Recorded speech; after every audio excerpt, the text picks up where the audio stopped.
Um dia, ao caminhar no teto de seu palácio, Nabucodonosor, do alto de sua grandiosidade, olha para a cidade. Ele não pôde evitar e se gabou. Impérios. Daniel 4, 30, 31 e 33. Não é esta grande Babilônia que eu edifiquei para a casa real com meu grandioso poder e para a glória da minha majestade? Falava ainda o rei quando desceu uma voz do céu. A ti se diz, ó rei Nabucodonosor, já passou de ti o reino.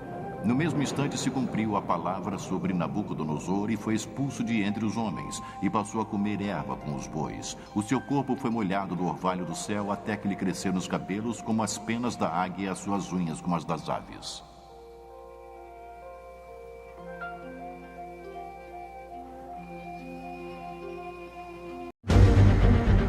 Cristão reformado. Glória de Deus.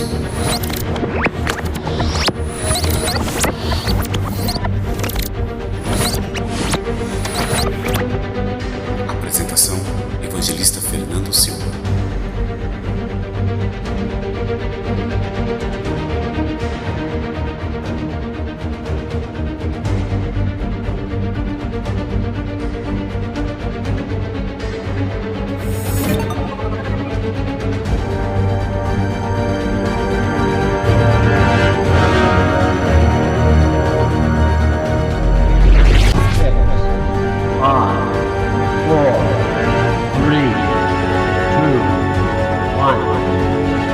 We have ignition.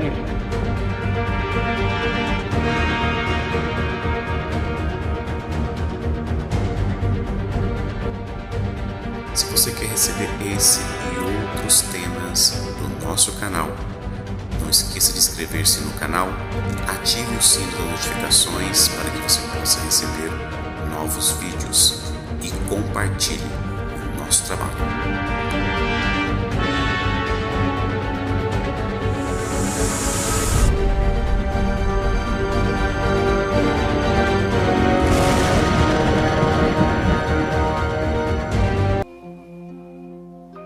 Ele foi vencido pela insanidade. Durante 7 anos se comportou mais como uma fera selvagem do que como ser humano.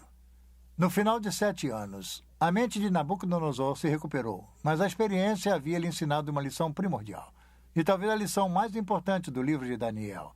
Deus, e não pequenos príncipes, mantém a autoridade suprema sobre este mundo.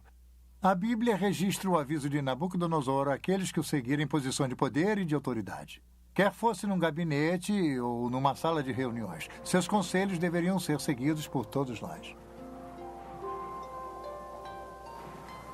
Daniel 4, 34, 35 e 37. Mas ao fim daqueles dias, eu, Nabucodonosor, levantei os olhos ao céu, tornou-me a vir o entendimento. E eu bendigo o Altíssimo, e louvei e glorifiquei ao que vive para sempre, cujo domínio é sempiterno, e cujo reino é de geração em geração. Todos os moradores da terra são por ele reputados em nada, e segundo a sua vontade ele opera com o exército do céu e os moradores na terra. Não há quem lhe possa deter a mão nem lhe dizer que fazes.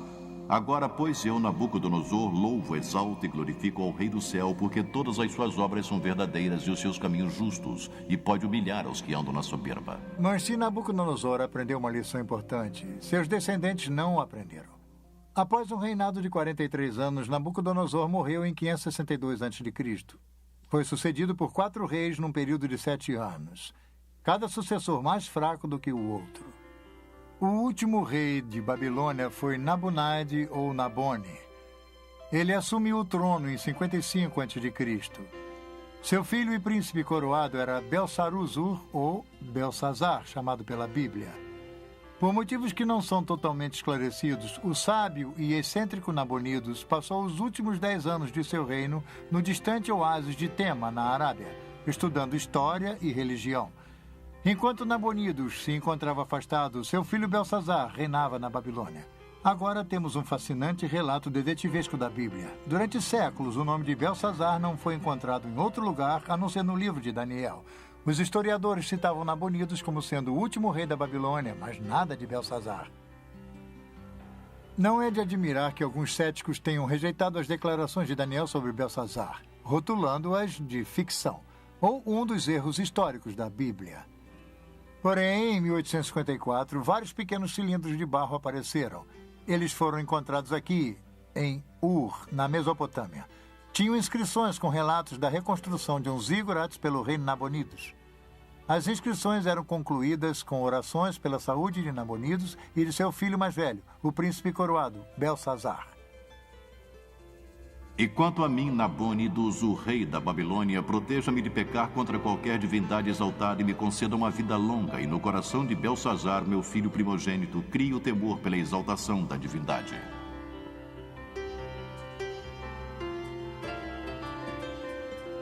Tal achado arqueológico é importante para a história de Daniel, porque a inscrição esclarece o comando de Belsazar no 5º capítulo, versículo 29 de Daniel.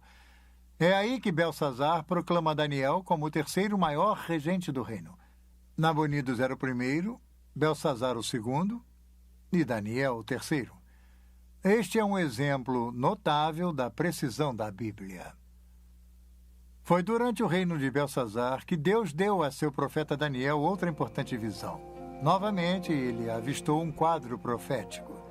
Daniel viu uma sucessão de impérios que iriam controlar o antigo Oriente Próximo a partir de seus dias. Daniel 7, 3 e 7. 4 animais grandes diferentes uns dos outros subiam do mar. O primeiro era como leão e tinha asas de águia. Enquanto eu olhava, foram-lhe arrancadas as asas. Foi levantado da terra e posto em 2 pés como homem, e lhe foi dada a mente de homem.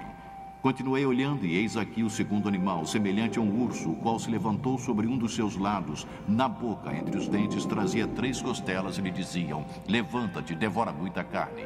Depois disto, continuei olhando, e eis aqui outro, semelhante a um leopardo, e tinha nas costas 4 asas de ave. Tinha também este animal 4 cabeças, e foi-lhe dado domínio. Depois disto, eu continuava olhando nas visões da noite, e eis aqui o 4º animal, terrível, espantoso e sobremodo forte, o qual tinha grandes dentes de ferro. Para nós que vivemos no século XX, a descrição de feras estranhas pode parecer curiosa ou bizarra, mas para os antigos, criaturas que pareciam mistura de feras eram bem mais familiares. Surge então um ponto importante para entender a profecia. Alguns intérpretes bíblicos cometem o erro de tentar explicar o simbolismo bíblico sem referência ao background histórico do livro. Especulações elaboradas são necessárias. Para evitar essa armadilha, é essencial determinar o significado de um capítulo ou de um texto em seu ambiente natural.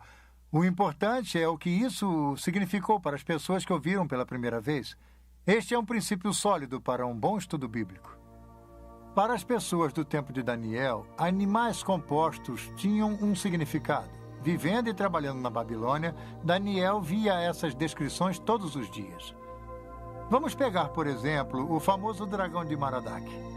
Era o tema de decoração preferido da cidade, utilizado por artistas para ornamentar o portão de Istar. É uma fera híbrida ou composta.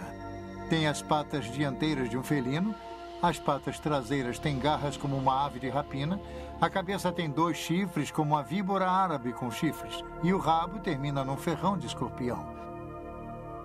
Essas estranhas feras místicas tinham um significado religioso importante para os antigos babilônios. Então, quando Daniel registrou os animais estranhos em sua visão, no capítulo 7, ele se deu conta que a visão iria ser significativa para a Babilônia. Um anjo explicou a Daniel que as 4 bestas eram os 4 impérios que iriam dominar o antigo Oriente Próximo. O leão alado significava a própria Babilônia. De forma interessante, o leão da Babilônia é encontrado até hoje no antigo local da cidade. Em 1776, depois de Cristo, aldeões do Iraque descobriram este monumental leão de basalto. Isto confirma que o leão era o símbolo da deusa Istar e da própria Babilônia. O leão está de pé sobre um inimigo caído, preso embaixo de suas patas. As costas do leão têm marcas indicando que seriam para as celas de Istar. Uma mulher cavalgando uma fera? Esta seria uma imagem significativa mais tarde no livro do Apocalipse. De acordo com muitos comentaristas, o urso da visão de Daniel simbolizava os medas e os persas, e com certeza o Império Medo-Persa substituiu o babilônico. O leopardo de 4 cabeças tem 4 asas e representava Alexandre o Grande e as 4 divisões de seu império. A 4ª besta foi identificada por comentaristas como sendo a correspondência ao Império Romano. O livro de Daniel é um retrato vívido da transição do reino do leão da Babilônia para o reino do urso. Está numa das mais famosas cenas da Bíblia. Em outubro de 539 a.C., Aparentemente, durante a festa de Ano Novo, Belsazar pretendia fazer um grande banquete. O rei havia convidado 1000 homens mais distintos do império. Ele não fazia ideia do que aconteceria. Esse banquete se tornou incomum pelo fato de ter ocorrido enquanto os persas tomavam a Babilônia. Mesmo assim, a fé de Belsazar repousou nas fortes muralhas. Esse excesso de confiança fatal seria seu erro. Cristão informado. Glória de Deus.